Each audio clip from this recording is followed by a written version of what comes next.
Tout savoir sur la détox. Alors que le printemps vient de pointer le bout de son nez, on se penche sur la tendance détox du moment, pour démêler le vrai du faux sur ces cures hypocaloriques. Un processus de purification du corps? Vrai. La détox est un processus naturel qui a lieu en permanence dans le corps. En outre, plusieurs organes du corps humain, nommés émonctoires, à l'image des poumons, de la peau, du foie, des reins et des intestins, éliminent lorsque tout se passe bien, les toxines présentes dans l'organisme.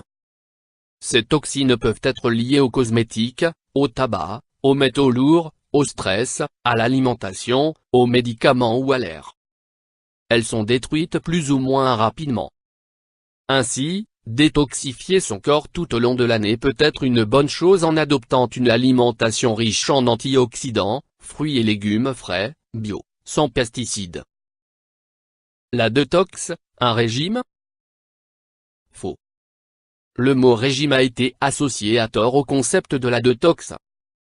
En effet, ces deux démarches ne répondent pas aux mêmes besoins. En pratiquant un régime ou en jeûnant, l'on cherche à perdre du poids.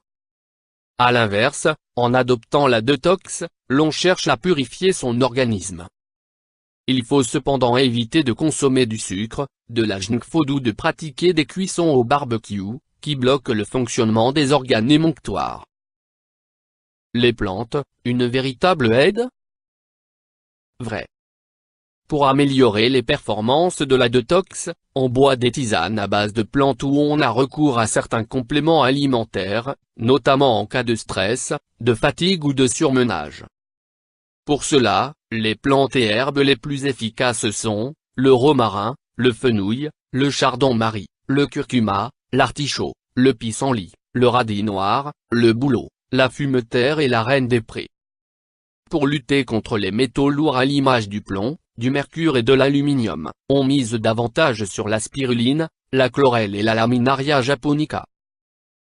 Les cures de jus et les bouillons, des alliés? Faux. Les cures de jus, les soupes et les bouillons ont deux inconvénients, malgré leur apport en végétaux et en fruits. Le premier réside dans la quantité de sucre et de sel qu'ils apportent, trop important. Ils contiennent aussi moins de fibres qu'un fruit entier frais ou des légumes mâchés.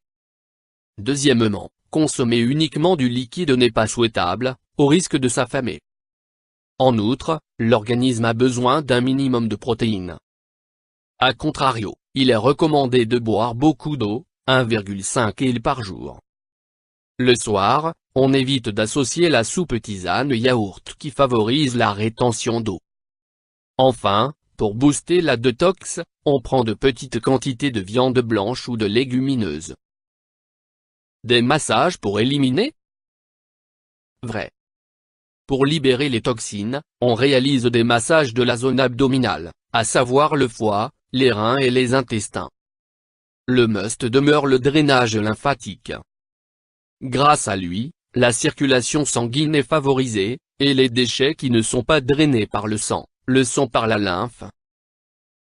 YouTube Dr Alabé.